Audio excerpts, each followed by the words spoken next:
no comprendía. Le sucedía a las personas que he tenido la fortuna de conocer. Cierro comillas. Un par de ideas que luego quiero comentar y quiero compartir con vosotros.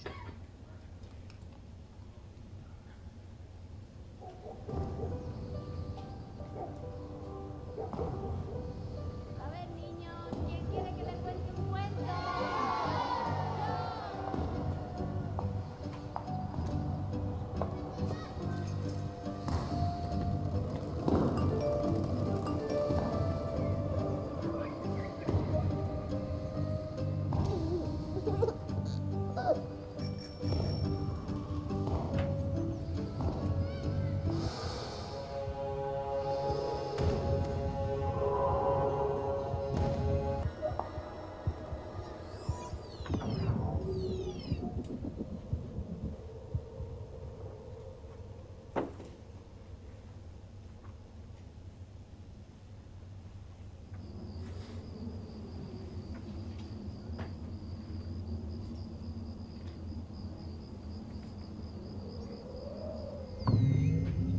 A ver, niños, ¿quién quiere que le cuente un cuento?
Bien, este vídeo intenta transmitir básicamente dos ideas.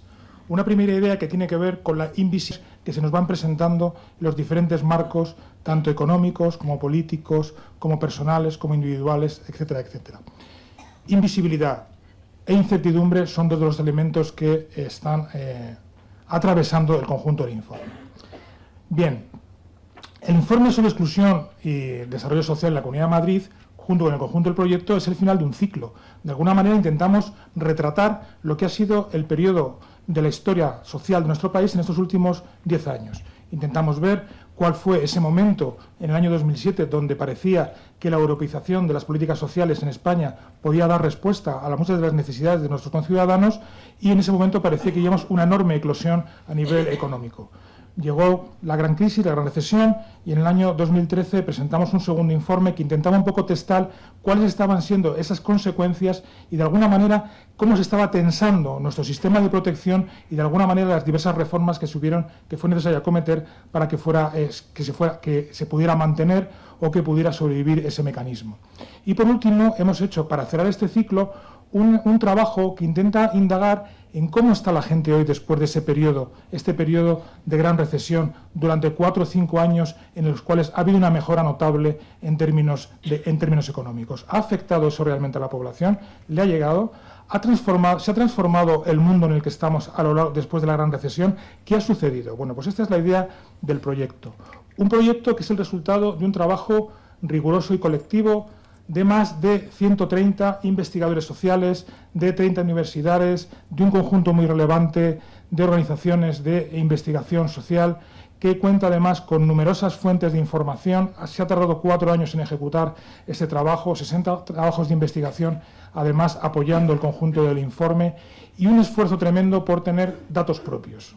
Aquellos que trabajáis con el mundo de los datos sabéis que tener datos propios es un elemento fundamental. Hemos llevado adelante la encuesta sobre integración y necesidades sociales, que es la encuesta más grande que existe en este país en relación a las cuestiones de exclusión social que pueda acometer una entidad privada como es la Fundación FOESA con el apoyo de Cáritas. Bien, ¿cuáles están siendo entonces las consecuencias? Que esta es la primera gran pregunta que el informe intenta explicar, y voy a intentar trasladaros algunas de estas ideas. Voy a hablar de datos. Voy a hablar de gráficas, o sea que aquellos que no estéis en el mundo de los datos, bueno, ser un poco comprensivos, ¿no? Voy a intentar haceros lo más fáciles posibles y lo más accesibles. El informe es un informe que tiene para varios años de trabajo y de desarrollo y de conocimiento. Hoy voy a exponer unas breves notas de lo que contiene. Antes de empezar, necesitamos un poco reconsiderar qué tenéis cada uno de vosotros en vuestra cabeza cuando hablamos de pobreza y cuando hablamos de exclusión social, para que sepáis la dimensión de los datos, qué significan realmente. Tradicionalmente, el concepto de exclusión lo estamos utilizando a nivel general, en España todo el mundo utiliza este mecanismo, en Europa también utiliza este mecanismo, que es ese indicador que se llama la tasa AROPE. ¿De acuerdo? Que la tasa AROPE es la suma de un conjunto de indicadores, en este caso 3, que tienen que ver básicamente con cuestiones de carácter económico. Una cuestión que tiene que ver con la pobreza, el no tener menos dinero a partir de un determinado umbral, que tiene que ver además con no poder acceder a una serie de bienes materiales que básicamente se sustancian porque uno tiene más o menos dinero, y por otro lado tiene que ver con la suma de aquellas personas que presentan una baja intensidad en el trabajo en su casa. Imaginaros 5 personas que podrían trabajar en una casa y solo trabaja una. La suma de esos 3 elementos compone el indicador AROPE, que es el que todo el mundo utiliza. Sin embargo, en nuestros trabajos, desde hace ya más de 10 años, venimos intentando trascender este concepto, y no solamente pensar en la dimensión económica, sino además pensar en un montón más de dimensiones que tienen que ver con la realidad de las personas. Y hemos construido este indicador, este índice sintético que tiene que ver con lo que hemos llamado la exclusión social, donde vemos no solamente el dinero que tiene la gente para poder vivir, donde no solamente vemos de qué manera pueden acceder a sus bienes de consumo, sino que también vemos qué dificultades particulares están teniendo vinculadas al mundo del trabajo. No solamente si están en situación de desempleo, sino cómo es la situación de trabajo. ¿Es más parcial, es menos parcial, es menos precario, es más precario? ¿En qué medida ese trabajo te está permitiendo pagar tus facturas? Pero también vemos elementos que tienen que ver con la dimensión de la vivienda. ¿En qué condiciones estás viviendo? ¿De qué manera estás viviendo? ¿Te permiten tus gastos tener una vivienda digna? ¿Puedes acceder a una vivienda con ciertos grados de seguridad en el tiempo? O también nos fijamos en elementos que tienen que ver con la salud. Hoy abordaré un poco ese tema, que yo creo que es importante también. En la Comunidad de Madrid se nos olvida un poco ese tipo de elementos. O también elementos como en qué medida influye el nivel educativo de la gente y la accesibilidad a los recursos educativos. O sobre todo, ¿tenemos familia? ¿Tenemos alrededor alguien que nos pueda echar una mano cuando tenemos un problema de salud, de enfermedad, económico, etcétera? Medimos un conjunto de dimensiones, no a través de un sistema de 3 indicadores como mide la AROPE, sino a través de un sistema de 35 indicadores que intentan un poco ofrecer una imagen muy nítida de la exclusión social en España y en este caso en la Comunidad de Madrid. Porque al final la exclusión social no deja de ser un proceso de acumulación de problemas. Cuanto más entras en la dinámica de la exclusión social, más entras en esa situación de espiral que te va alejando de ese centro donde está la gran mayoría de la ciudadanía de la Comunidad de Madrid. Ahí ya veis una primera cifra. Luego os diré si es grande o es pequeña. Valoradlo vosotros si es grande o es pequeña. Hoy en Madrid tendríamos 1 millón de personas en el espacio de la exclusión social. Y aproximadamente la mitad de esas personas estarían en la exclusión social severa. Pensad si os parece mucho o os parece pocas personas. Porque es verdad que el informe trae buenas noticias. El informe trae buenas noticias. La integración social ha mejorado notablemente en estos últimos 5 años. Ha habido mucha gente que ha sido capaz de aprovechar la recuperación económica y el mercado de trabajo, en este caso, ha funcionado para un grupo relevante de personas. También se ha reducido a nivel global la precariedad y la exclusión social, en su conjunto, también ha descendido. Es decir, tenemos 2 buenas noticias. Han mejorado el volumen de personas que están en el espacio de la integración y han descendido el número de personas que están en el espacio de la exclusión. Ahí veis los 4 grupos que aparecen señalados. Como veis, hemos pasado del 37% en pleno momento de crisis a casi la mitad de la población. La precariedad la integración precaria ha descendido y la exclusión social se ha mantenido, ha remitido o ha bajado notablemente. Son dos buenas noticias, pero hablamos de 1 millón de personas en exclusión social y de 496.000 en situación de exclusión social severa. Pero ¿cuáles son? Claro, en un informe de exclusión social miramos mucho más profundamente. Entonces, ¿cuáles serían los claroscuros de estas cifras? Bueno, pues tenemos dos claroscuros. Bueno, perdón, antes de eso. Hemos mejorado notablemente porque, evidentemente, todas esas dimensiones que hemos mirado han mejorado. Aquí tenéis cómo han caído. Están todas tirando hacia la izquierda. Además, han caído en general con unos volúmenes parecidos a los que han caído en el resto de España. Solamente un poquito la dimensión del consumo, que tiene que ver con un cierto aumento de la pobreza severa, al cual me referiré un poquito más tarde. Solamente salvo ese, el resto de las dimensiones habrían mejorado en el conjunto de la comunidad autónoma. Y por estas razones, porque vemos que ha descendido la exclusión social. Sin embargo, ¿cuáles serían los claroscuros? Bien, voy a explicar esta gráfica, no os asustéis, ¿de acuerdo? La parte de arriba es la Comunidad de Madrid y la parte de abajo es España, ¿de acuerdo? La barra de aquí a vuestra izquierda es la población en integración, que veíamos que había aumentado. ¿Lo veis todos? Que había aumentado. Una tendencia muy similar a la de España. ¿Cuáles son los dos claroscuros que vemos en esta imagen? Bueno, vemos un primer claroscuro que tiene que ver con estas partes de aquí. La gente que está en una situación de integración más precaria apenas ha descendido y además, en el caso de la Comunidad de Madrid, es superior que la que hay en el resto de España. Es decir, tenemos unos mayores índices de precariedad, de precarización. Y sobre todo en la parte de la cola de la integración. Es decir, de toda la gente que está en la integración, tendríamos una parte que va por la base, que es la que no hemos conseguido que se rebaje sustancialmente. Ese sería el primer claroscuro. Y el segundo, que nos preocupa especialmente, tiene que ver con la exclusión que podríamos denominar la exclusión más extrema en la sociedad, que sería lo que aparece al final de la imagen. Como veis, la gente que acumula más cantidad de problemas casi ha aumentado un 45% en estos últimos 5 años. Es decir, nos enfrentamos en los sistemas públicos de atención a cada vez un mayor volumen de personas con mayor cantidad de problemas acumulados, más deterioradas, más cronificadas y donde los mecanismos de protección social no consiguen que ese número o bien baje o bien se mantenga estancado. Y ese sería un segundo claroscuro que hemos detectado. Es una tendencia que también sucede en el conjunto de España, pero en el caso de la Comunidad de Madrid, mucho más acentuado. O sea, de alguna manera hemos tenido un gran éxito en reducir las cifras globales, pero hemos tenido un enorme problema porque algunos grupos, particularmente hablando en la integración más precaria y de la exclusión severa, o están estancados o han aumentado en gran cantidad. Y esto va a tener una importante afectación de cara al futuro en el diseño de nuestras políticas públicas y de nuestros programas de atención, y luego diré un poquito por qué. Pero vamos a ponerle un poco cifras, vamos a ponerle un poco rostro a esas cifras, ¿no? Aquí simplemente os pongo un caso de una situación que define esa situación de integración precaria para que veáis cómo puntúa nuestros mecanismos de medición, ¿no?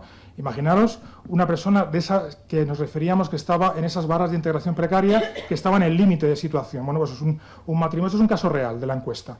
Un matrimonio de Alcalá de Henares, de 30 y 42 años, con un hijo de 2 años. El hombre tiene un trabajo indefinido como operario de transporte, cobra aproximadamente unos 1.000 euros al mes, y la mujer había trabajado anteriormente como dependiente en una tienda a media jornada y cobraba 500 euros al mes, pero que ya no percibe. Y ahora mismo está desempleada y disponible para trabajar inmediatamente, pero sin haber recibido formación en el último año. Primer indicador que puntúa en nuestro sistema. Estás en desempleo y no te estás reciclando. Bueno, es un indicador que no te lleva a la exclusión, pero bueno, ya te empieza a colocar en algún lugar un poquito complicado. Viven de alquiler, pagan 400 euros y casi 80 al mes de suministros de vivienda. Y desearían cambiar de vivienda porque tienen problema de humedades. Segundo problema que tiene que ver con llevarte a una cierta situación de precariedad. No te excluye, pero sí te empieza a empeorar tu vida. Cuando tienen problemas para hacer frente a gastos extraordinarios, no tienen familia ni círculo de relaciones que les puedan ayudar. 3 indicadores a punto en el sistema estarían en la integración precaria. Sería esta la situación, ¿vale? Pongamos de rostro a una situación de exclusión extrema. Perdonad. Aquí lo hemos hecho a través de una imagen. ¿vale? Que también refleja un poco el significado profundo de lo que significa la acumulación de problemas ante una situación de exclusión. Y es el caso de Pedro. También un caso que podríamos hablar de María, o el caso de Antonio, o el caso de muchas familias que muchos conocemos, ¿no? Gente que perdió el trabajo, que no se ha podido reenganchar al mismo, que perdió ya el tiempo de percepción de situaciones de desempleo, a la que la familia que lo rodeaba no le podía ayudar más, empezó a recibir cortes de suministros en su vivienda, se provocaron conflictos internos en la familia, se produjeron rupturas, esa familia acabó desahuciada, empezaron los problemas de soledad, depresión. Y hay una serie de problemas que rodean a esta persona que tienen que ver con la enfermedad, con el trabajo precario, con tener bajos estudios, por ejemplo, con tener gastos inesperados, que se le presentan en la vida cotidiana, a todo el mundo se nos presentan gastos inesperados, no tener ingresos, que te van ahogando, que te van ahogando, que te van ahogando, que te van ahogando. Esta situación es la que viven hoy 269.000 personas, según nuestra encuesta en la Comunidad de Madrid. Lo que hemos llamado la sociedad expulsada. Un grupo de personas a los que los sistemas de protección, bien sean públicos, bien sean de las entidades privadas, apenas les hacen efecto y necesitamos de medidas mucho más potentes para poder sacarles de ese espacio o de ese pozo. ¿Cuál es la posición de la Comunidad de Madrid en términos comparados en el conjunto de España? Bueno, ahí lo veis, está en una posición intermedia, ¿vale? Estamos hablando del 16,2%, ya veis que la exclusión social en el conjunto del país no se distribuye, como me dicen mis amigos de Extremadura, el Tajo es el que divide España. Bueno, pues no exactamente, no es el Tajo. Nosotros hablamos que la exclusión en España es más una exclusión de los archipiélagos y sur mediterráneo. Sería esa la situación de la exclusión en nuestro país. Un centro relativamente moderado y algunas zonas del norte con unas cifras realmente bajas en términos de exclusión social. Con lo cual Madrid ocuparía una posición más o menos intermedia en el espacio de la exclusión social en el conjunto del país. Lógicamente, las razones de por qué cada comunidad autónoma está en esa posición son distintas. Por ejemplo, hay gente que le sorprende ver ahí a las Islas Baleares, una comunidad autónoma tremendamente rica. Pero claro, a nadie le sorprende cuando lee noticias donde hay gente que tiene que dormir en balcones a 500 euros porque ha ido a trabajar en verano, pero resulta que no tiene vivienda donde vivir. Ese es el 30% de la población en las Baleares, que no es nativo del lugar y no tiene familia ni tiene ningún tipo de apoyos. A pesar de ser una comunidad tremendamente rica, tiene tremendos problemas de exclusión vinculados a determinado tipo de factores. Cada comunidad autónoma tiene su factor que le lleva a ese tipo de posición. Bien, a lo largo del informe hemos intentado describir o profundizar en una serie de riesgos a los que nos vamos a enfrentar en el futuro. Riesgos que ya son reales hoy, pero riesgos que también se están desarrollando en el presente. Un primer riesgo tiene que ver con los elementos relacionados con la desigualdad. Todos conocemos, hemos oído hablar mucho de ese concepto, de esa idea de la distancia entre los unos y los otros. Vamos a hablar primero de la desigualdad de renta, la desigualdad en términos de dinero. En esa imagen lo que podéis ver es si hemos dividido estos 10 años en dos periodos, el periodo que fue más relacionado con la crisis, que es el periodo que está en el medio, ¿vale? Perdonad. A ver si... En el periodo duro de la crisis, este fue la pérdida de renta de los más pobres, la pérdida de renta de los más ricos y la barra gris, el conjunto de la media del conjunto de la población. ¿De acuerdo? Con lo cual, parece que en Madrid se perdió más o menos parecido al resto de España. En el periodo de recuperación, la gente con más posibilidades se ha recuperado un poquito mejor, los grupos intermedios se han mantenido, pero los más pobres no han conseguido de ninguna manera recuperarse. Balance de los 10 años, lo que aquí observáis, este es el problema por el cual Madrid es la comunidad en este país con una desigualdad entre ricos y más pobres la más elevada del conjunto de España. Y la tercera en términos del elemento gris. Detrás de Andalucía y detrás de Baleares seríamos la comunidad más desigual en términos del conjunto de la población. Desigualdad en términos de renta. Y esto de la desigualdad en términos de renta también es importante porque, fijaros, el 3,7% de los hogares en la Comunidad de Madrid está en pobreza severa. Estamos hablando de 3.400 euros aproximadamente de ingreso anual por persona. Y esa pobreza, aun siendo menor que en el conjunto de España, está en aumento, está en crecimiento. Y esa desigualdad de renta tiene efectos. En el informe hemos trabajado algunos de ellos, por ejemplo, la deuda. Hemos trabajado la deuda de las familias. En Madrid, pagar tus deudas es mucho más complicado que en el resto de España. Fijaros lo que expresa la gente cuando le preguntas, gente que ha tenido problemas con su pago de recibos habituales, lo que nos contesta. El 33% en España dicen que sí que habrían podido pagarlos. Sin embargo, en Madrid la mitad, el 16%. Fijaros al final, no podré pagarlas en mucho tiempo. En el caso de España, el 18%, en el caso de Madrid, casi el 40%. Pagar una deuda en Madrid es mucho más complicado que pagarla en otros lugares. Y vamos sumando en ese espacio de la exclusión social severa y de la exclusión social extrema. Pero la desigualdad no se mide solamente en términos de renta, porque claro, cuando leéis estas cosas de los Ginis, los coeficientes, es todo, hablamos de dinero, pero la desigualdad se puede medir también mirando otros aspectos. Si miramos esa desigualdad pensando en nuestra distancia en términos educativos, en términos de accesibilidad a la salud, en términos de enfermedad, en términos de cómo tenemos nuestras viviendas, si las mantenemos mejor, las tenemos mejor, son más dignas, menos dignas. Si metemos todo eso en un paquete, hemos hecho un ejercicio estadístico para intentar crear un índice de desigualdad multidimensional que refleje una realidad que vaya mucho más allá de los temas de la desigualdad monetaria, puramente monetaria. ¿Dónde se ubica la Comunidad de Madrid en ese índice multidimensional? Bueno, pues como veis, Madrid tendría un índice de desigualdad multidimensional en el grupo alto de las comunidades autónomas con más desigualdad multidimensional, ¿vale? Las que están por encima de esta raya. ¿De acuerdo? Es decir, la desigualdad de renta tendría un homónimo también en la desigualdad en otras dimensiones. No tan elevada como la desigualdad de renta, pero también de una forma relativamente importante. ¿Por qué es importante esto, la desigualdad multidimensional? Os voy a poner dos ejemplos para que lo entendáis perfectamente. Si veis en la parte de la derecha está la Comunidad Autónoma de Cantabria. La Comunidad Autónoma de Cantabria tiene unos niveles de exclusión severa, que son estas barritas, relativamente bajo, pero tiene una desigualdad multidimensional elevadísima. ¿Qué significa eso?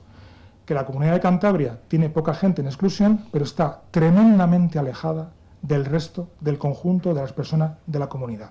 Es cada vez una exclusión social más guetificada. Sin embargo, lo contrario sucedería en Canarias, donde tienen una exclusión severa importante, pero una desigualdad multidimensional baja. ¿Qué significa eso para los canarios? Lo que significa es que están todos muy cerca los unos de los otros y no hay grandes diferencias de los modos de vida de la gente que está en la exclusión respecto a la gente que está en integración. ¿De acuerdo? Es una sociedad más cohesionada y más homogénea, más pobre, más excluida, pero más homogénea, más compacta. Hemos visto también otros factores que tienen que ver con la desigualdad. Hemos visto la renta, pero también estarían los elementos residenciales. Aquellos que trabajéis en el ámbito del sinhogarismo conoceréis la categoría etos, ¿vale?, que define aquellas personas que viven con problemas de exclusión residencial. Normalmente en las ciudades salimos a la calle a contar las personas que viven en la calle para saber cuántas se encuentran en situación de exclusión social extrema. Esa sería la primera categoría de etos. La segunda categoría es aquella que el INE nos dice a través de la encuesta que realiza en los albergues de las diferentes ciudades de España. Pero respecto a la tercera y la cuarta categoría no había información pública. A través de la encuesta hemos conseguido construir esas dos categorías a nivel no solamente de España, sino en el conjunto de las diferentes comunidades. Y aquí os ofrezco los datos de esas dos categorías. ¿Cuáles son? La primera es la vivienda inadecuada. ¿Qué significa la vivienda inadecuada? Cuando le preguntamos a una persona o a una familia, ¿qué espera de una vivienda adecuada? Y lo que nos dice es, vivo en una casa que no reúne las condiciones adecuadas para vivir. Me gustaría cambiar, me gustaría invertir en ella, pero no puedo. En esa circunstancia vivirían aproximadamente unas 219.000 hogares en el conjunto de la Comunidad de Madrid. Y la otra categoría que hemos construido, lo hemos llamado la vivienda insegura. ¿Qué es una vivienda insegura? Bueno, pues la misma familia nos podría decir, bueno, lo que me pasa es que el mes que viene no sé si voy a tener un sitio donde vivir. Ahora mismo tengo sitio, pero el mes que viene no lo sé, porque mis circunstancias no me permiten tener un sitio fijo o un sitio seguro, por diferentes razones que ahí aparecen. Lo importante de esta imagen es que veáis el dato que aparece aquí abajo. Aquellos hogares que sufren de forma simultánea ambas circunstancias, la inseguridad y la inadecuación. Desde nuestro punto de vista es una cifra muy interesante de la que se podría partir en un diagnóstico de políticas públicas relacionadas con la vivienda desde un punto de vista de la urgencia. 6.300 hogares vivirían en estas situaciones de inseguridad y de inadecuación de forma simultánea. Y por último, dentro del ámbito del gran riesgo de desigualdad, tendríamos la desigualdad en el desempleo. Dos datos. Primero, si vemos a todo el conjunto de los trabajadores, el 11% o el 11,2% estaría en situación de exclusión social.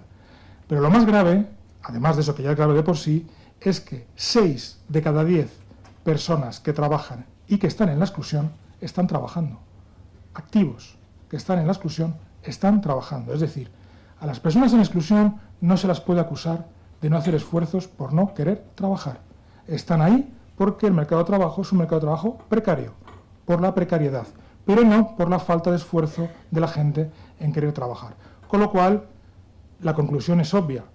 Las políticas de empleo no son suficientes, porque a pesar de que la Comunidad de Madrid es una comunidad generadora de un gran volumen de trabajo, no consigue generar un tipo de trabajo lo suficientemente de calidad para sacar a las personas del espacio de la exclusión. Necesitamos pensar políticas complementarias al ingreso por el tema del trabajo, bien sea vía rentas, bien sea otro tipo de espacios, otro tipo de complementos que nos permitan reconocer la situación de muchos de nuestros conciudadanos. Segundo riesgo que hemos analizado, que tiene que ver con la evolución de nuestra propia demografía, y lo hemos denominado la crisis de los cuidados, que aparece ahí representada de una mujer tirándose de los pelos. ¿De acuerdo? Esto ha intentado representar una realidad muy evidente. Si yo os pregunto a vosotros dónde os gustaría ser cuidado, si tenéis algún problema, ¿dónde me diríais? En casa, ¿vale? En casa. Bien, en casa es donde nos quieren y donde nos podemos sentir mejor cuidados. Sin embargo, desde hace ya mucho tiempo, la demografía nos ha dicho, y la economía nos ha dicho que es necesario que para que un hogar salga adelante hacen falta 2 ingresos. La economía del doble ingreso. Cuando es necesaria la economía del doble ingreso, ¿quién cuida? ¿Quién cuida? Las mujeres. Por eso se tiran de los pelos. En este momento, en el conjunto de los cuidados, el 80% lo desarrollan mujeres y el 20% lo desarrollan hombres. Y los hombres sí están avanzando en ese camino, pero todavía de una manera totalmente insuficiente. Con lo cual, de alguna manera, ¿las familias qué hacemos? Pues acudimos al mercado, porque aquí nos intenta resolver el problema de cuidados que tenemos. Y eso puede estar bien, porque de cara al futuro va a ser un enorme nicho de empleo y tendremos que intentar rentabilizar esa oportunidad de que sea un nicho de empleo. Pero un nicho de empleo que pueda tener la calidad suficiente. Y claro, si tradicionalmente es un trabajo que no son las mujeres y que ha sido poco valorado, o conseguimos revalorizarlos, o ese nicho de empleo va a ser un nicho de empleo precario y muy desprotegido. ¿De acuerdo? Con lo cual, el problema que tenemos si acudimos al mercado es que solamente será accesible si tú te lo puedes pagar. Con lo cual, la gente que está en situación de exclusión difícilmente se va a poder pagar los cuidados. Acudamos entonces al desarrollo público. Profesionalicemos los cuidados. Fijémonos en la sanidad. Fijémonos en la educación. Fijémonos en las pensiones. Hemos creado sistemas muy potentes para cuidarnos en común. ¿Podríamos pensar en eso en el mundo de los cuidados, algo parecido?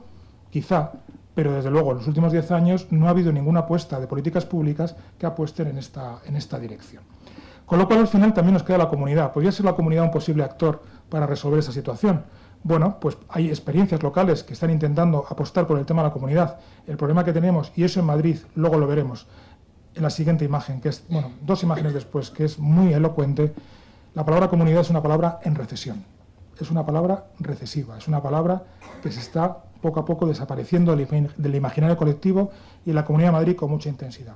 Daros cuenta que en la Comunidad de Madrid la exclusión que tiene que ver con el ámbito de los cuidados, que tiene que ver con el ámbito de la salud, si el 16% de la población está en exclusión, si eres discapacitado, casi el 30%, pero si eres una persona dependiente, la mitad.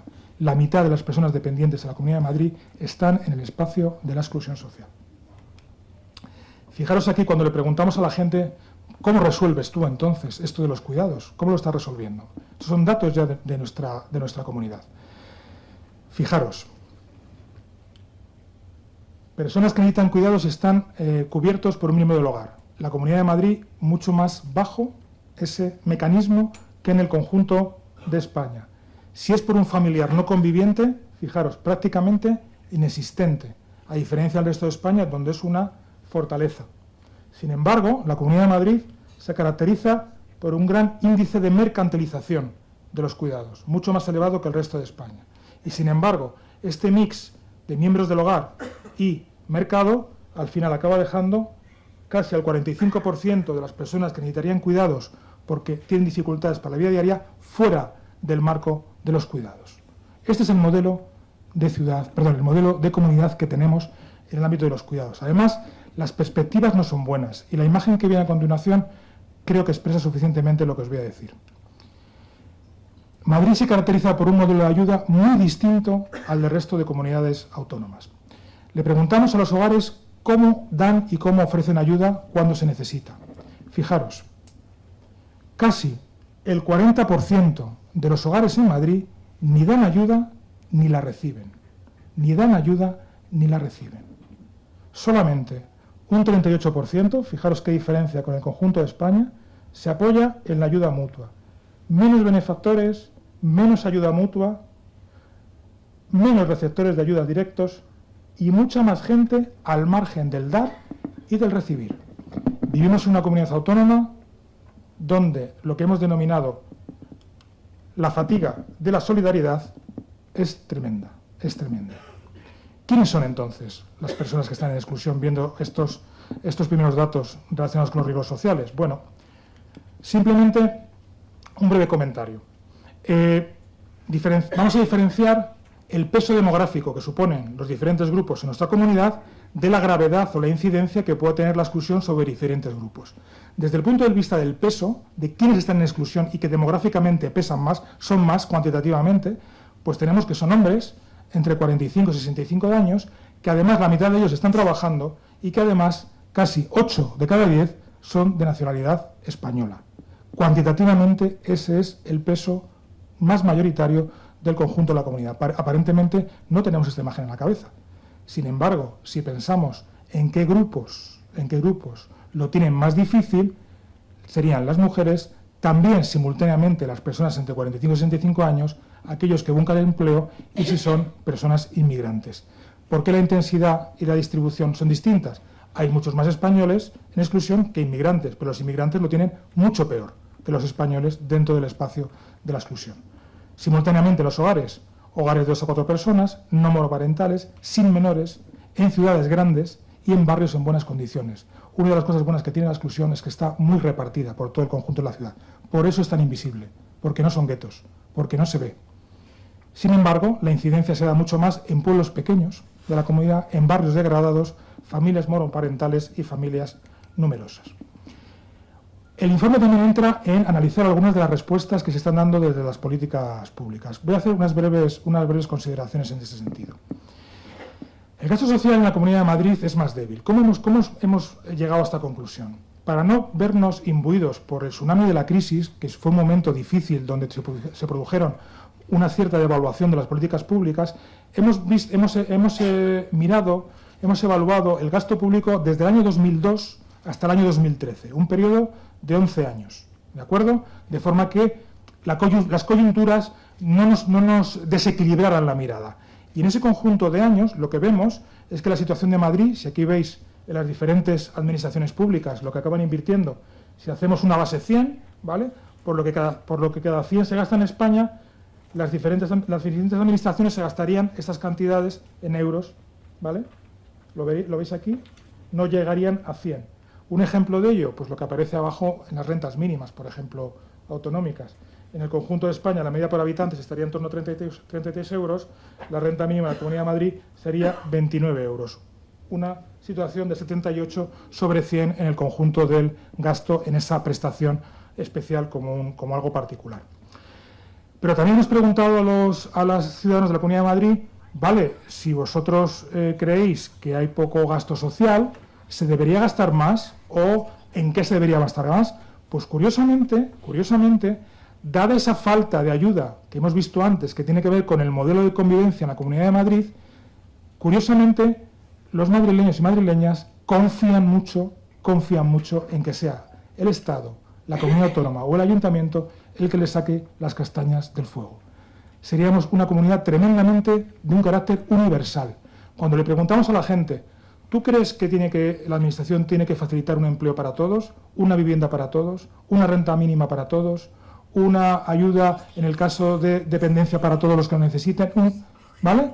Veis que en todos los casos la Comunidad de Madrid se ubica muy por delante de la media de España.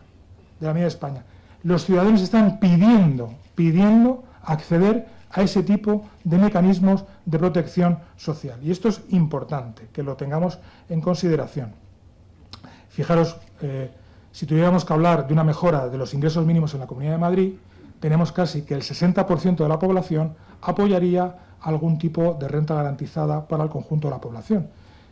A veces cuando se habla del tema de las rentas, se habla de ellas de ¿tenemos dinero o no tenemos dinero? Pero también tenemos que preguntar a la gente, ¿la queremos o no la queremos?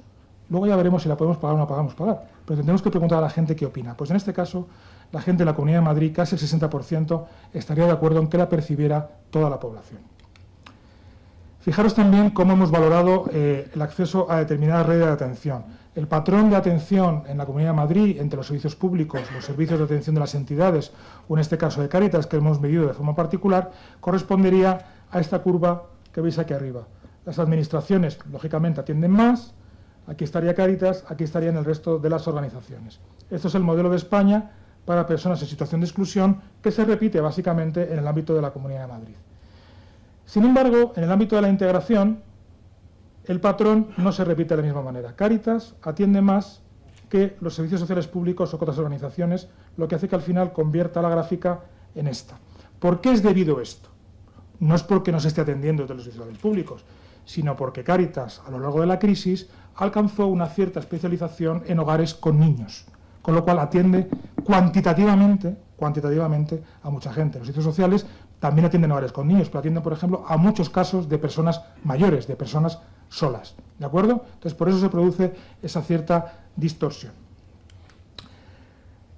Voy acabando. El informe también indaga en algunos elementos que son importantes en relación a qué pensamos todos los que estamos aquí de cómo va a evolucionar o cómo debería evolucionar la protección entre todos nosotros, porque ha ido cambiando el pensamiento en torno a este tema. Entonces, ¿cómo se ha ido produciendo ese cambio cultural?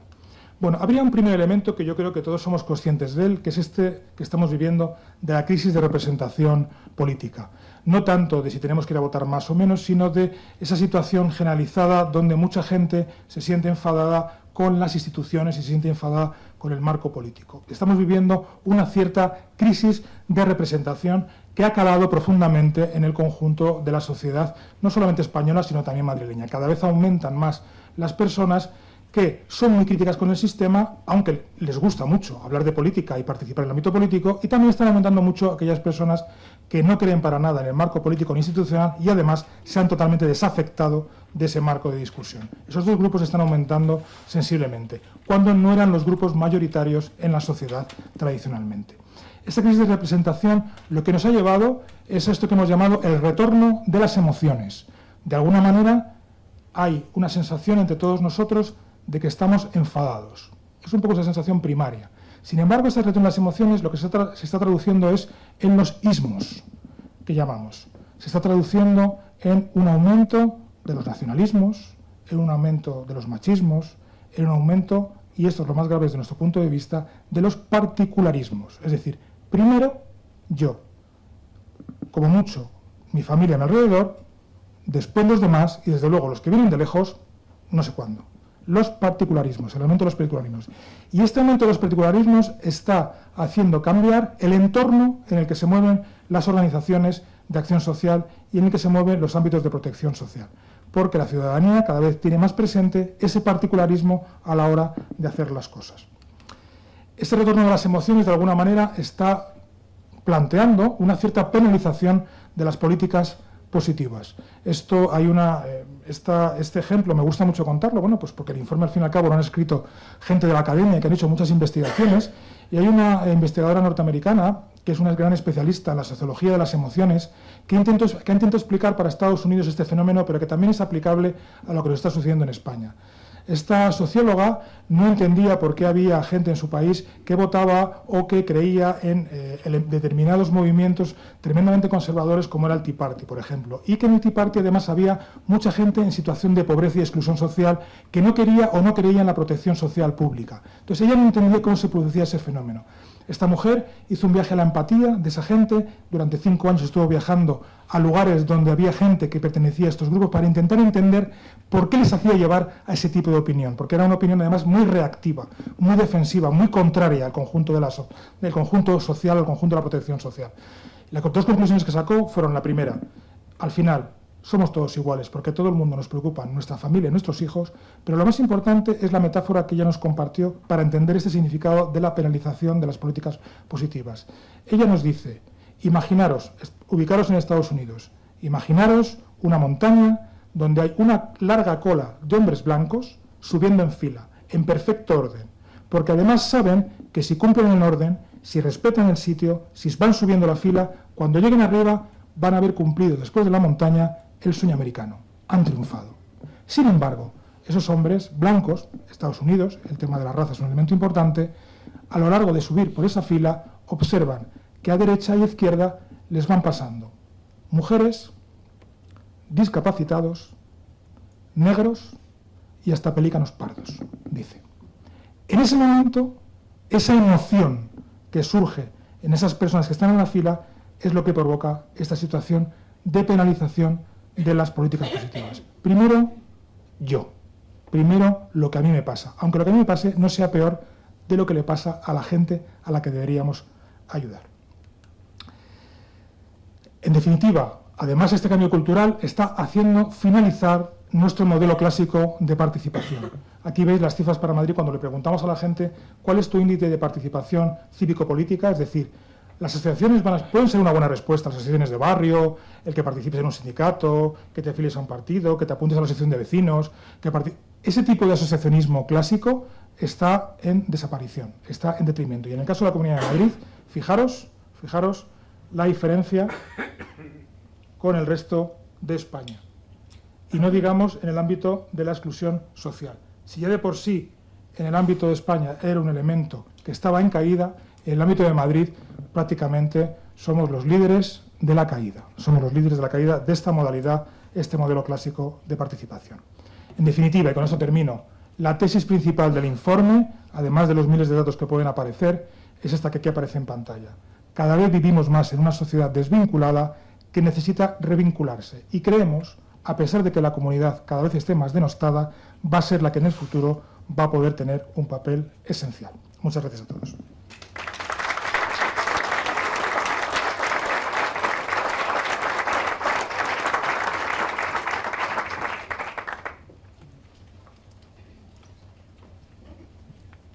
Muchas gracias, Guillermo, que has conseguido hacernos ameno y entendible una presentación llena de números, de gráficos, árida, pero que gracias a ti, pues yo creo que todos hemos podido captar la importancia del informe y generar ganas para leerlo con más detenimiento. A continuación, Gregorio Rodríguez Cabrero, doctor en Ciencias Económicas y licenciado en Derecho, catedrático de Sociología de la Universidad de Alcalá de Henares de Madrid, en el Departamento de Economía, coordinador del Grupo de Investigación en Políticas Sociales Joaquín Costa de la Universidad de Alcalá de Henares y del Grupo Español del ESPN, European Social Policy Network, de la Comisión Europea desde 2014 hasta la actualidad. Ha coordinado los capítulos de Política Social de los informes FOESA 5, 7 y 8. Gregorio nos hablará de políticas públicas en clave del 8º informe FOESA. Tienes la palabra. Muchas gracias. Después de la intervención de Guillermo, la mía será breve y desde otro punto de vista. Me pidió Guillermo que reforzara algunas de las ideas de su presentación. Entonces, mi intervención va a abrir el ángulo, el enfoque, pensando sobre todo en términos europeos, de modelo social europeo, y cuáles son los compromisos que tenemos desde el punto de vista de los derechos sociales. Voy a hacer una triple reflexión y desde un triple punto de vista.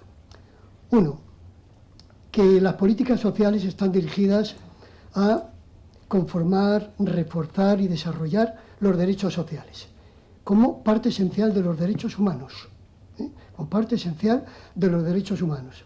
Esa sería la primera idea. El Pilar Europeo de Derechos Sociales del año 2017 enfatiza en todo eso. Agrupa todas las convenciones de la discapacidad, del menor, de los derechos humanos, para fijar 20 pilares que van dirigidos a garantizar que todo ciudadano europeo tiene derecho a una serie de mínimos en el ámbito de la sanidad, la educación, acceso a rentas, etcétera, etcétera.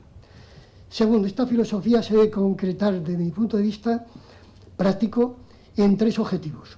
Garantizar que todo ciudadano tenga un mínimo.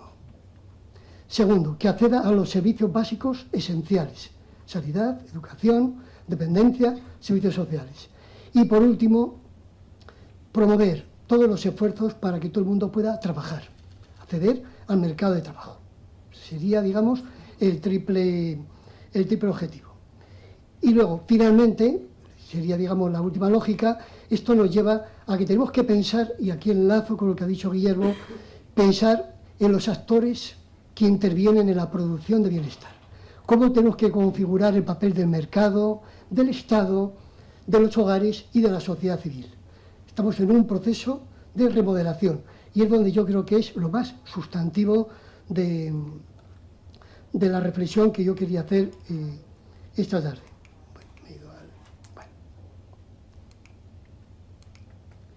Bueno, 3 son las reflexiones que quería hacer. Una, ¿mejoramos los indicadores sociales en España, en Europa? Sí, hemos salido de la crisis macroeconómicamente.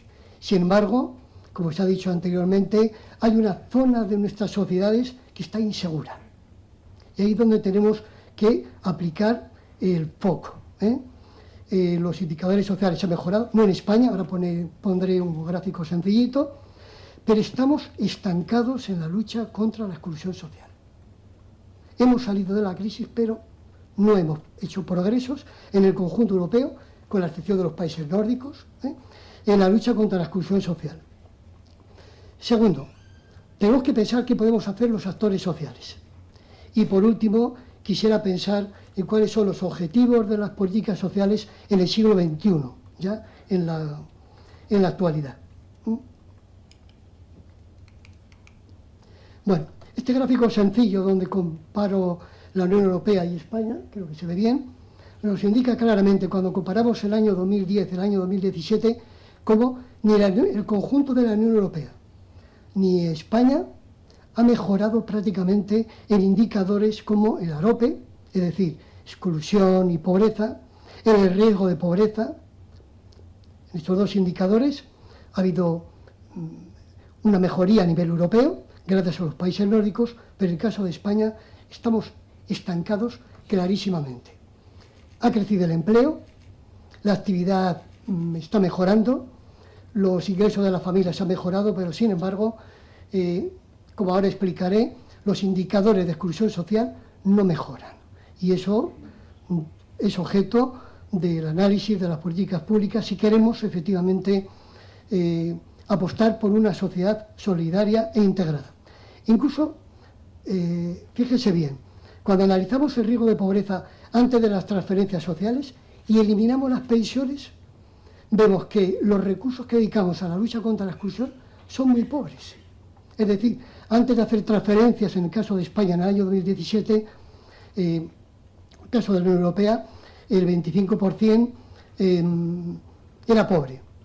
Después de las transferencias bajamos a un 16%, es decir, las transferencias sociales contribuyen, pero no contribuyen con la intensidad que debieran. El caso de España es igualmente llamativo. Antes de las transferencias sociales, el 28% de la población estaba en riesgo de pobreza, después de esto casi llegamos al 22%. Quiere decir que nos queda hacer un esfuerzo presupuestario importante. Y por último, finalmente, como último indicador, el índice de Gini. No es tan importante la exclusión como el aumento de la desigualdad. Nuestro problema para los años venideros es cómo reducir la desigualdad. La desigualdad no es eficiente económicamente y es ineficaz socialmente.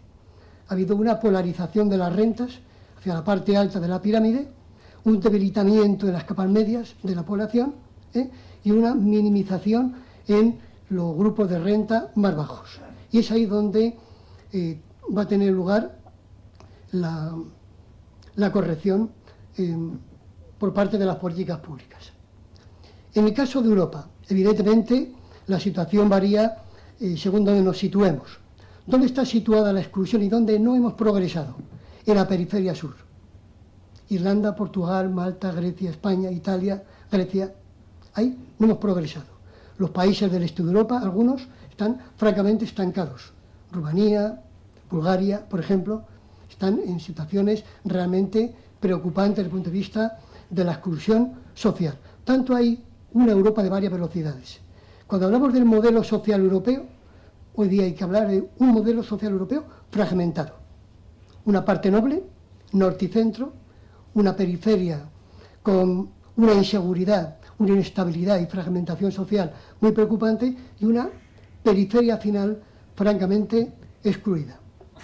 Por ejemplo, en el año 2017, la renta per cápita disponible de los hogares en 8 países de la Unión Europea está por debajo de los niveles previos a la crisis. En el caso de España, dicha renta hoy día es un 6% menos inferior a la que había en el año 2008 en nuestro país.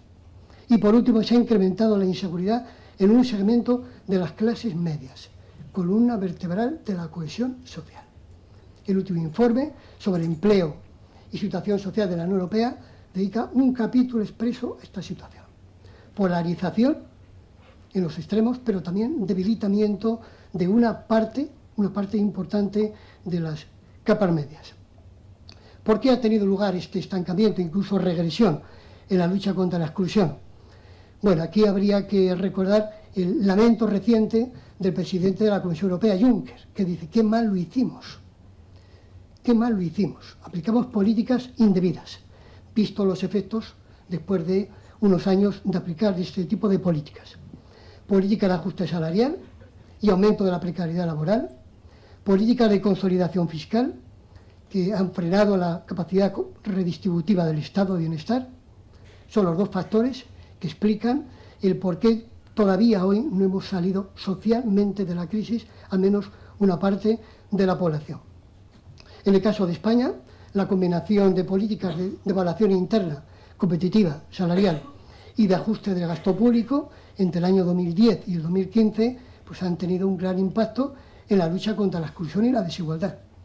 Hemos empezado a mejorar los indicadores, tanto de gasto público, de empleo, pero todavía no acabamos de salir de esa zona, digamos, de inseguridad. Y así lo pone de manifiesto los informes FOESA 7, séptimo y octavo. Este es el panorama.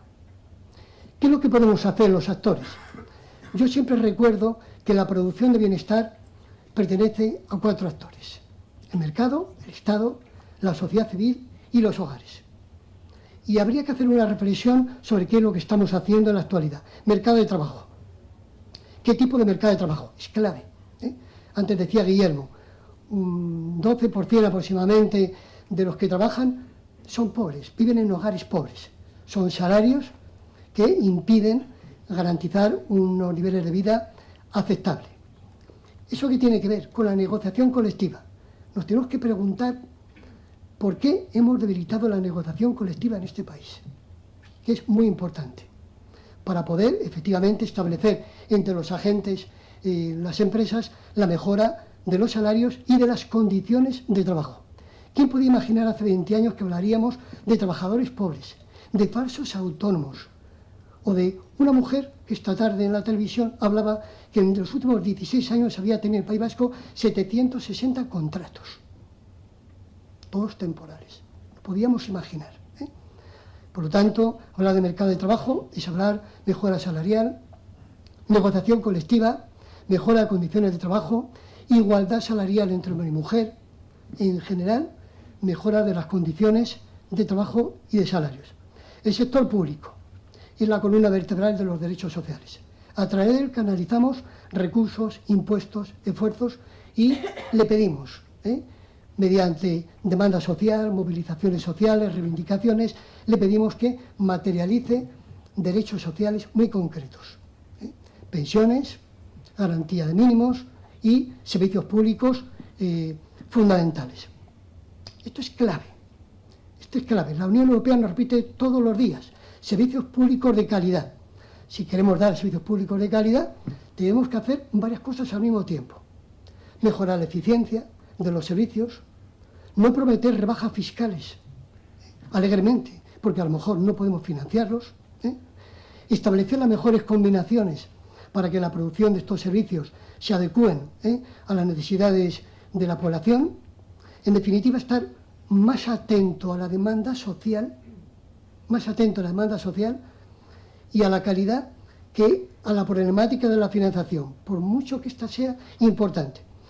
En el último informe de FOESA se vuelve a preguntar de nuevo a los ciudadanos: oiga, ¿usted apoya un estado de bienestar competente, universal, etcétera, etcétera? Casi el 80% nos dicen que sí. La siguiente pregunta: ¿está usted dispuesto a financiar un modelo de estado de bienestar que garantice unos mínimos? La respuesta sigue siendo que sí. Esto, evidentemente, nos lleva a que el tema de la fiscalidad es importante. No podemos tener un estado de bienestar de calidad sin un sistema fiscal de calidad. Los hogares. Lo ha dicho Guillermo, ya no me detengo. Aquí es clave la solidaridad intergeneracional, reparto de las cargas, igualdad de género, y pensar que los ciudadanos, efectivamente, como bien ha dicho, no quieren vivir en residencias, excepto en casos extremos, casos muy determinados, que vivir en su casa, cuidados por su gente, y en todo caso por la comunidad.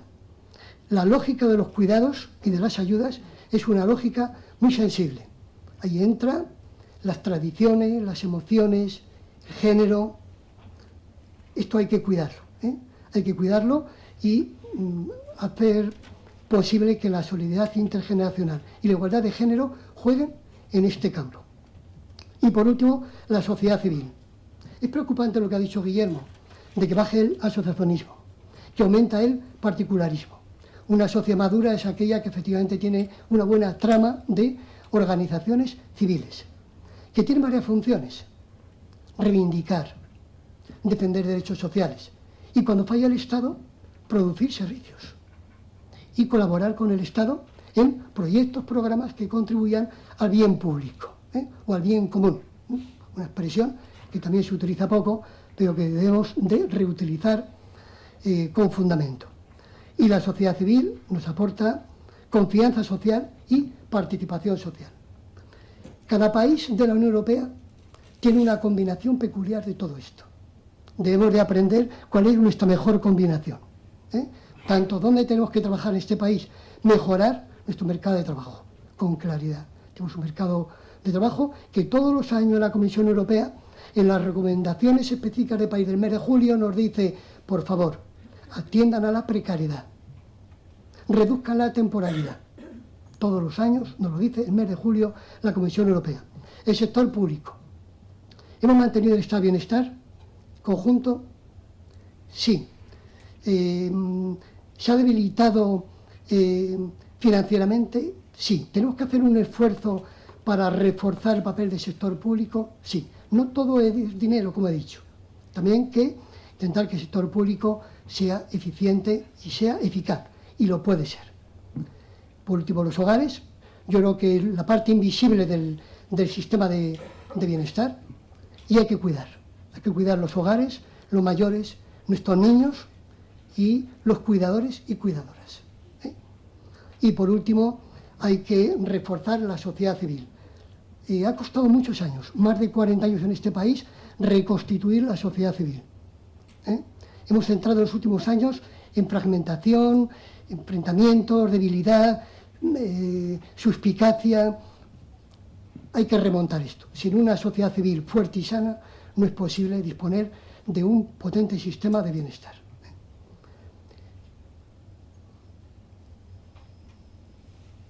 Bueno,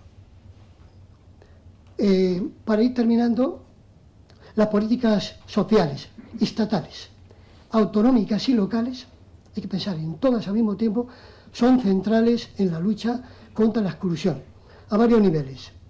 Uno, implicando activamente a todos los actores sociales. Hay que crear consensos básicos a largo plazo. No lo hemos creado en las pensiones, aunque de cuando en cuando debatimos si el Pacto de Toledo sí o no. Ahora hay que crear consensos sociales muy concretos en la lucha contra la exclusión, contra la pobreza infantil, en esa dirección, para poder materializar los derechos sociales. Dos, una oferta suficiente y de calidad de prestaciones y de servicios, garantizados por el Estado, sin que ello impida que la sociedad civil y el mercado pueda participar cuando sea necesario en la producción y la gestión de los mismos. Y por último, impulsando políticas contra la desigualdad laboral, de género y edad, promoviendo lógicas transversales en las políticas sociales. ¿Qué podemos hacer en el siglo XXI? Y ya con ello terminaría. Pensemos rápidamente en términos de historia. ¿Qué hicimos durante el periodo 1883 hasta la Segunda Guerra Mundial?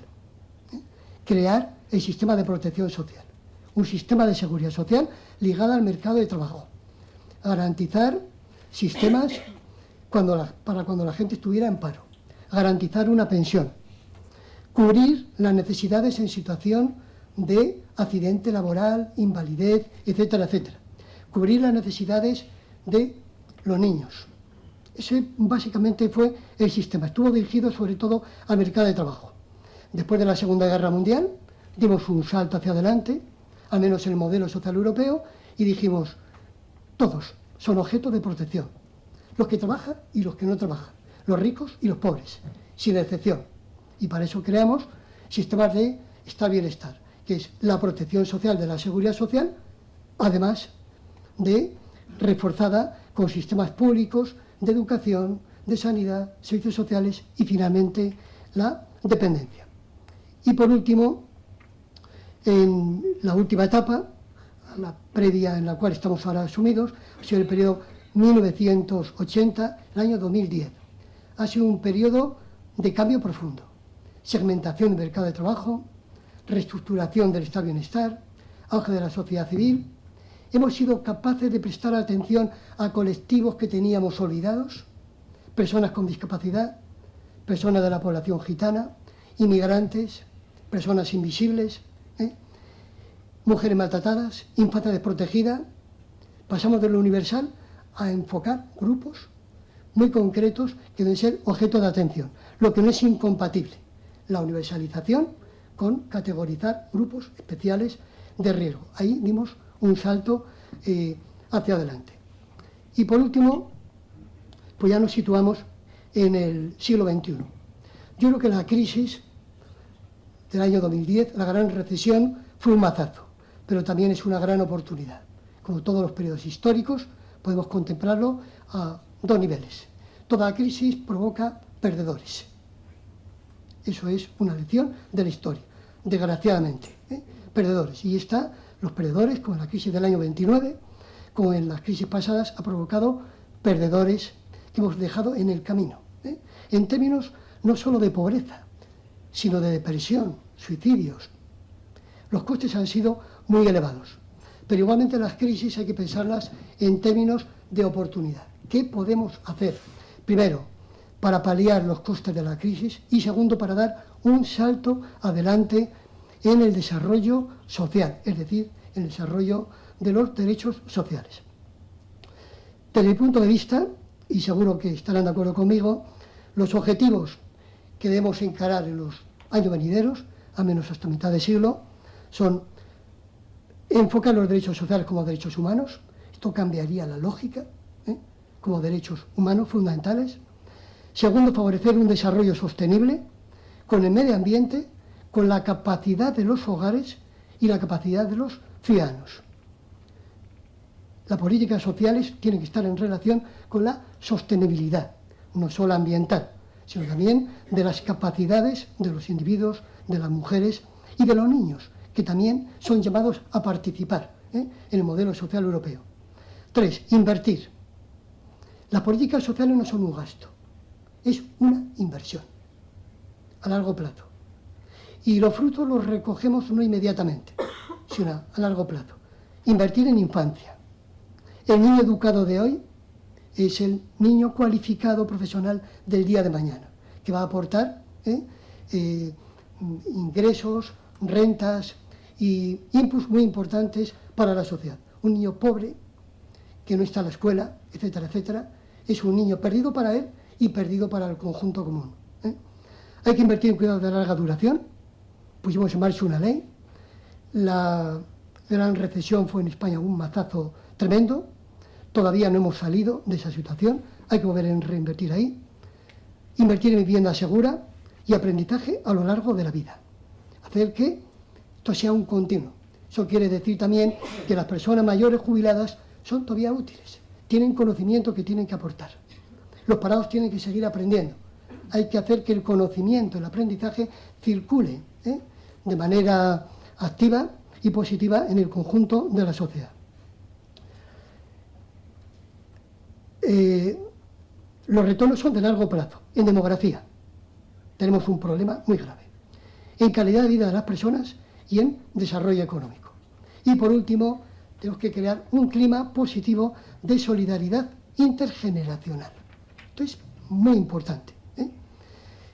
Seguramente existe. A veces la polémica política y partidista nos hace ser pesimistas y que nuestra lógica de solidaridad intergeneracional es más débil de lo que es. Yo solo apunto que esto es fundamental. Hay que crear climas positivos de solidaridad intergeneracional. Más allá de, y quisiera enfatizar, de todo discurso falso de guerra entre generaciones. Los viejos no viven a costa de los que trabajan, ni los niños reciben menos porque las pensiones gastamos X en pensión. No. Entonces, una lógica común. No hay guerra de generaciones. Hay sencillamente una solidaridad intergeneracional. Tenemos también que alejarnos de todo discurso de competencia estéril y excluyente entre territorios. La capacidad de cohesión social de nuestro Estado se ha debilitado. Las comunidades autónomas han reforzado su razón de ser, sus políticas sociales, pero desde mi punto de vista hemos perdido la transversalidad y cohesión social que es necesaria en un Estado social y democrático de derecho. Esto suena a estatismo, pero yo siempre lo repito y sin ningún tipo, digamos, de complejo. Es compatible el mayor desarrollo autonómico de los derechos sociales con el hecho de que todos los ciudadanos somos iguales en el conjunto del Estado. Y eso hay que recordarlo. Y por último, tenemos que alejarnos del sobreénfasis de las identidades por encima del interés común. Las identidades son importantes y hay que apoyarlas, pero nunca pueden estar por encima del bien común o, digamos, de la justicia social. Esto sería para mí lo que sería la creación de un discurso positivo de solidaridad intergeneracional. Y con ello, pues doy terminada mi exposición, cuyo objetivo era, pues, contribuir a reforzar la transmisión de saberes que nos ha hecho Guillermo. Muchas gracias.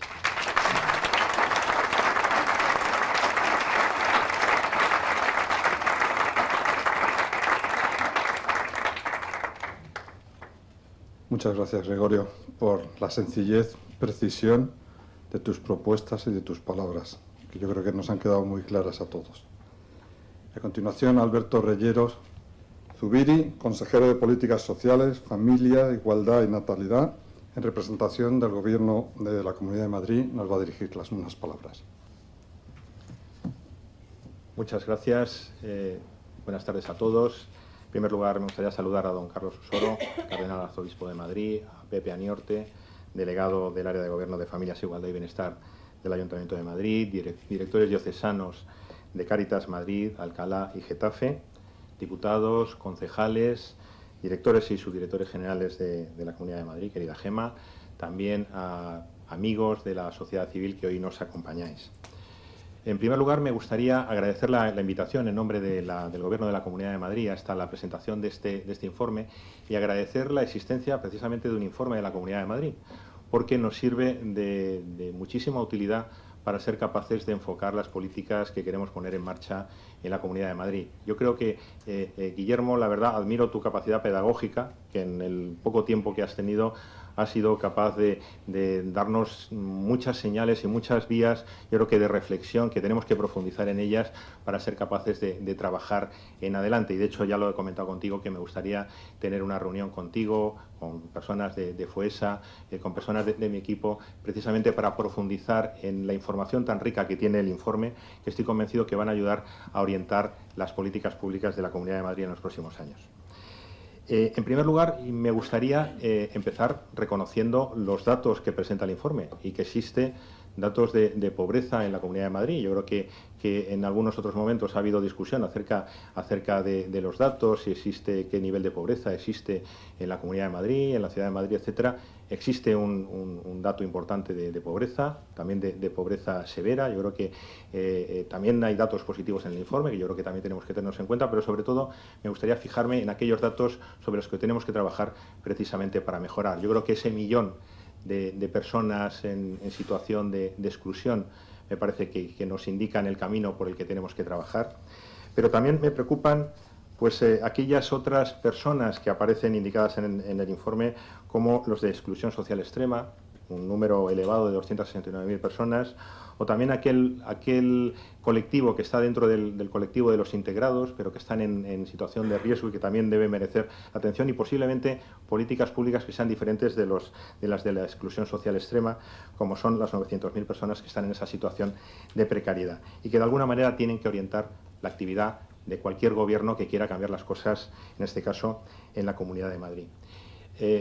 Por supuesto, tenemos que reflexionar mucho sobre los datos y dedicarle mucho tiempo a mucha de la información que está en este informe. Yo solo he tenido ocasión de verlo cuando lo habéis colgado esta mañana, el informe ejecutivo y el informe extenso de 200 páginas, en el que hay muchísima información. Pero yo me preguntaría si estamos preparados para una crisis como lo estuvimos en el año 2008. En el año 2008 llegamos a una crisis después de años de bonanza económica, y no sé si ahora seríamos capaces de salir de una crisis de la misma manera que salimos en el pasado. Me temo que en muchos casos sería más complicado y tenemos que estar preparados para ello. Desde la Comunidad de Madrid simplemente quería señalar algunas de las cosas que desde esta nueva legislatura queremos poner en marcha precisamente para luchar contra la exclusión y luchar contra la pobreza. Nos preocupan los datos que aparecen de desigualdad y tenemos que ver de qué manera podemos disminuir esa desigualdad, porque es verdad que una sociedad al final necesita estar cohesionada y la desigualdad realmente corroe a las sociedades, y tenemos que ser capaces, pues evidentemente, que las sociedades progresen, que todos vivamos mejor, pero que también los que están más abajo tengan oportunidades, y ese ascensor social que se ha perdido en los últimos años tengamos la oportunidad de recuperarlo. Para nosotros es muy importante el refuerzo de los servicios sociales, y en ese sentido vamos a apostar por hacer una nueva ley de servicios sociales en la Comunidad de Madrid. Creemos que es necesario. La ley de servicios sociales es del año 2003. La sociedad española de hoy no tiene nada que ver con la sociedad del año 2003. Tenemos que ser capaces de hacer una nueva ley de servicios sociales y reforzar algo que nos parece muy importante y que ni siquiera es responsabilidad directa de la Comunidad de Madrid, es más de los ayuntamientos, pero la atención social primaria nos parece fundamental, es la atención que está más cercana al ciudadano, y tenemos que ser capaces desde la Comunidad de Madrid también de dar herramientas para que la atención al ciudadano que se realiza en los servicios sociales municipales se dé de manera adecuada. Nuestra apuesta es por el concierto social. Creemos que el concierto social es el camino que han utilizado otras comunidades autónomas para relacionarse con el tercer sector, también con las empresas, para establecer un marco estable de financiación y de colaboración público-privada, en la cual creemos firmemente, y creemos que ese es un camino interesante para que seamos capaces de crecer. Cómo no, es también necesario repensar la renta mínima de inserción. Tenemos que también abrir un periodo de reflexión. Hay movimientos acerca de la renta mínima a nivel estatal, hay una propuesta en el Congreso de los Diputados de renta mínima, y algunas otras propuestas, por ejemplo, de la IREF, que nos hacen también ser prudentes a la hora de ver qué renta mínima queremos tener en la Comunidad de Madrid. En la Comunidad de Madrid tenemos una ley de renta mínima que es también muy antigua, es del año 2001, que tampoco responde a la realidad. Yo creo que el principal problema que tenemos, antes lo comentaba, antes de comenzar esta presentación, que el principal problema que tenemos que ser capaces de resolver es ser capaces de compatibilizar la percepción de una renta de trabajo con la renta mínima, porque de esa manera conseguiremos luchar contra la cronificación y sacar a muchas personas de la exclusión social, y por tanto para nosotros también esa es una apuesta de repensar la renta mínima de inserción en la Comunidad de Madrid. Y finalmente, otro aspecto que también consideramos importante y que está relacionado también con el tercer sector: nosotros tenemos una apuesta muy decidida, tanto en la Comunidad de Madrid como en el Ayuntamiento, que en ese sentido además vamos de la mano, en la apuesta por la innovación social. Tenemos que ser capaces de traer la innovación social a las políticas públicas. Tenemos que ser capaces de evaluar las políticas que ponemos en marcha. Tenemos que ser capaces de medir el impacto social de las políticas. A mí muchas veces me preguntan por el dinero que utilizamos en alguna política, por el número de recursos que tenemos, el número de personas que atendemos, pero muy pocas veces me preguntan acerca del impacto social de las cosas que ponemos en marcha. Y creemos que tenemos que fijarnos precisamente en eso. Tenemos que ser eficaces en el dinero que gastamos, saber que lo empleamos de la manera correcta y además ser capaces de corregir aquello que no funciona. Por lo tanto, creemos que ese es un apartado también para nosotros importante. La innovación social es fundamental y, por supuesto, el tercer sector, que pensamos que no solo está aquí cuando la Administración no llega, que evidentemente también está para eso, pero que también tiene que estar porque tiene en muchos casos una capacidad de innovación que no la tienen las Administraciones y puede servir para dinamizar las políticas públicas que luego puede asumir directamente la Administración. Y simplemente quería aprovechar para dirigiros estas palabras y agradeceros de nuevo la presentación de este informe. Muchas gracias.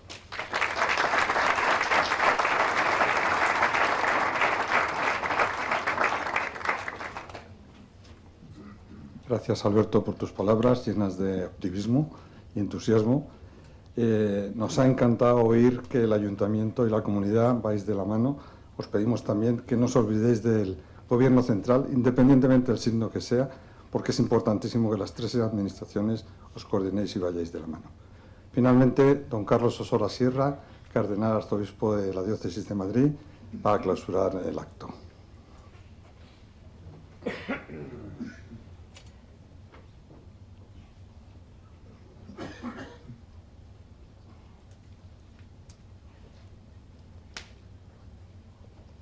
Muchas gracias por esta presentación que acabamos de oír, ¿no? Estimado don Alberto, consejero de Políticas Sociales, don José Aniorte, concejal delegado del área de Gobierno de Familias, igual de Bienestar Social, vicario general de la Diócesis de Alcalá y vicario episcopal de Pastoral Social de la Diócesis de Getafe, querido director de Cáritas Diocesana, don Luis. No sé por dónde está el vicario de Desarrollo Integral, pero está por aquí también. Ah, está aquí. No te había visto. Mis primeras palabras, yo quiero que sean de agradecimiento sincero a las autoridades políticas de la Comunidad de Madrid y del Ayuntamiento de Madrid, a las autoridades también, yo diría religiosas, de las dos diócesis hermanas, a mis predecesores en el uso de la palabra por concurrir a este acto, que tiene una enorme relevancia por motivos muy diversos, que intentaré explicar. Pero antes yo no dejaré de agradecer a la Fundación Foesa de Cáritas Española, autora del prestigioso informe sobre exclusión y desarrollo social en España, el esfuerzo inmenso que vienen desarrollando en las últimas décadas para presentarnos una radiografía de la realidad española con el rigor y la sensibilidad por los pobres que caracteriza siempre a este informe. Y explico por qué me parece importante lo que estamos haciendo. En primer lugar, porque estamos poniendo en valor la primacía del dato. Frente a la mera opinión o a la visión ideológica, el informe Foesa nos pone ante el dato desnudo, conseguido después de un trabajo de campo extenso e intenso, con una metodología rigurosa y fiable. Ya decía Ortega y Gasset, cuando escribía en el diario El Sol, al hilo de debates parlamentarios, quizá no tan diferentes a los nuestros: por Dios, el dato, vayamos al dato y dejémonos de otras cosas, ¿no? El informe Foesa nos aproxima a la incontestabilidad del dato, y de un dato que nos hace tener muy presentes rostros humanos, los rostros de la pobreza, los nombres y apellidos de tantos hermanos y hermanas nuestros que sufren detrás de la estadística. Y que es importante la estadística, pero detrás está todo ese sufrimiento que viven. Y nos apremia, nos apremia. En la carta pastoral que yo he escrito, como hago todos los años al comienzo del curso, para poder poner el marco, digamos, desde el cual vamos a trabajar en estos próximos 3 años en que hemos logrado hacer un plan diocesano misionero, digo en esta carta de este año, valiéndome del texto del ciego Bartimeo, que estaba al borde del camino y que representa a toda esta gente que se nos ha manifestado aquí, que está al borde del camino, yo promuevo esta pregunta que Jesús hizo también al ciego: ¿qué quieres que haga por ti? Yo creo que esta tarde está sucediendo algo muy importante aquí, entre nosotros, ¿no? Nos han presentado datos, pero como os decía, detrás de los datos están rostros y personas muy concretas. Y quizá todos los que estamos aquí, desde las diversas instituciones en las que estamos y en las que nos comprometemos, yo os invito a hacer la misma pregunta: ¿qué quieres que haga por ti? Que no es por ser la pregunta de Jesús, es la pregunta de todo ser humano que tiene interés por aquel que está pues más empobrecido y que tiene menos capacidades para poder desenvolverse en la vida. En segundo lugar, además, este año la Fundación FOESA ha hecho un esfuerzo de desagregar sus datos nacionales, presentándonos un informe muy concreto sobre la realidad de la Comunidad de Madrid. Ello permitirá tanto a los poderes públicos, promotores de la política social y garantes de los derechos económicos y sociales y culturales de los ciudadanos, como a nosotros, a la Iglesia, solidaria con la suerte de las personas que padecen la precariedad y la exclusión, dar respuestas más atinadas, más precisas y más humanas ante los desafíos que se nos presentan. En tercer lugar, al presentarnos la realidad tal cual es en su desnuda interpelación, en su cruda objetividad, nos invita a despojarnos de intereses y de preconcepciones partidistas e ideológicas, para tratar de abrazarla y sobre todo para transformarla y dejar a las generaciones que nos sigan una comunidad más justa y habitable de la que nosotros hemos heredado. Esa pregunta de Jesús: ¿qué quieres que haga por ti? No le preguntó qué piensas o a qué grupo perteneces, si eres judío o eres griego. No le pregunto eso. ¿Qué quieres que haga por ti? A mí me parece que esta es la gran pregunta que tenemos que tener también en nuestro corazón. Y en cuarto lugar, el informe que presenta los procesos de exclusión social que se dan en nuestro marco territorial quiere dar cuenta de la crisis y de la poscrisis que hemos padecido. Y quiere hacerlo no solo desde el orden de las macromagnitudes económicas, sino también desde una apuesta por recrear valores que nos cohesionen, recuperar la fuerza también de la dimensión religiosa para elevar los listones morales de una sociedad, para incrementar el horizonte de justicia al que debemos encaminarnos, para hacernos capaces de cuidar exquisitamente las diferencias que nos singularizan y no dejar de anhelar la igualdad que a todos nos dignifica y que es necesario pues que la logremos. ¿Cuántas preguntas y cuántos interrogantes surgen en nuestra mente? Y por lo menos supongo que a todos, al oírlas, al oír este informe, han alcanzado mi corazón.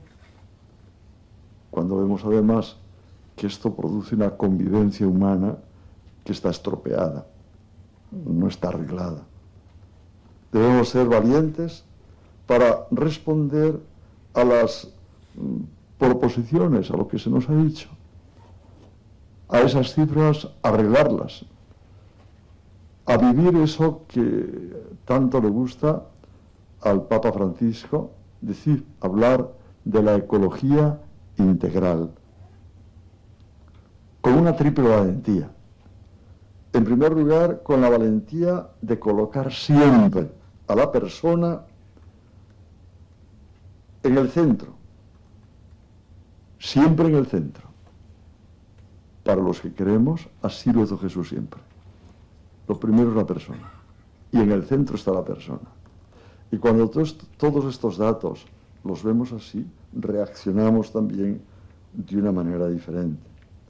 En segundo lugar, con la valentía de invertir las mejores energías de nuestra vida con creatividad y responsabilidad para hacer posible personas abiertas, responsables, disponibles para la escucha de las necesidades de los demás, de diálogo, de reflexión, que seamos capaces de construir un tejido de relaciones entre todos, con todas las diferencias legítimas que puede estar en nuestra sociedad y en nuestro mundo, pero que podamos hacer un tejido de relaciones, no hilos sueltos, que no seamos hilos sueltos.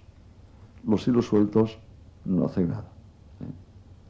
Eso lo saben bien las monjas de clausura, ¿verdad?, que hacen esos bordados preciosos y que la gente, por lo menos antes, ¿no?, se pegaba por tenerlos, porque no eran hilos sueltos. Ojalá nosotros sepamos hacer bordados también en nuestra sociedad para poder hacer posible que la fealdad de los datos que se nos han dado aquí se conviertan en la belleza de un bordado que entre todos, con todos y para todos hacemos nosotros también. En tercer lugar, con la valentía de ser personas disponibles, en el sentido de ponernos al servicio de todos, ya que el servicio es un pilar de la cultura del encuentro y significa inclinarse hacia quien tiene más necesidad, haciéndolo siempre con ternura, con comprensión, con cercanía y con vínculos reales de solidaridad. Queridos amigos y amigas, no nos corresponde como Iglesia señalar el rumbo político de nuestra comunidad, ni señalar las estrategias para alcanzarlo. Necesariamente serán plurales y dignas además de mayor respeto.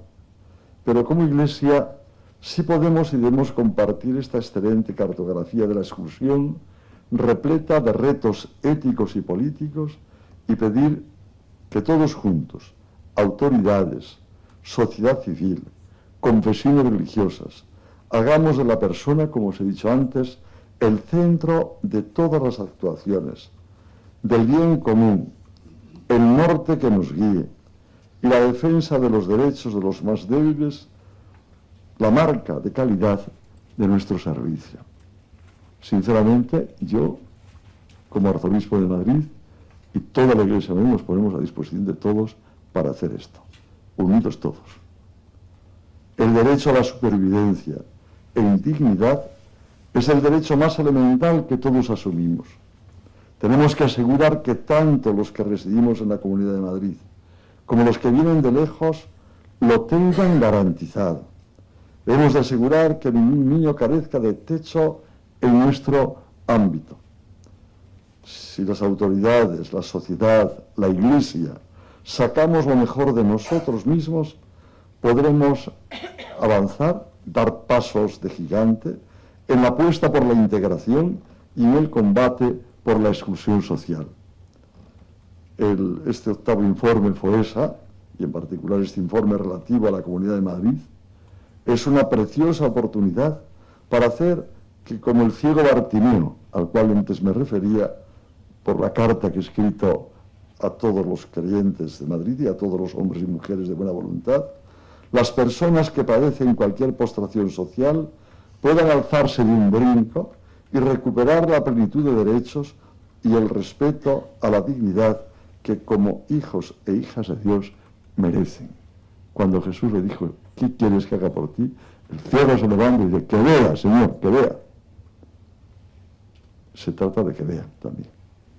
Esa oscuridad que tiene toda esta gente, a la que hemos visto en cifras, que vea. Tenemos, por tanto, una tarea apasionante por delante. Que Dios nos ayude a todos cada uno en su responsabilidad, a ir codo a codo para revertir los procesos que segreguen y excluyan y procurar realizar este sueño de Dios en esta realidad concreta en la que vivimos.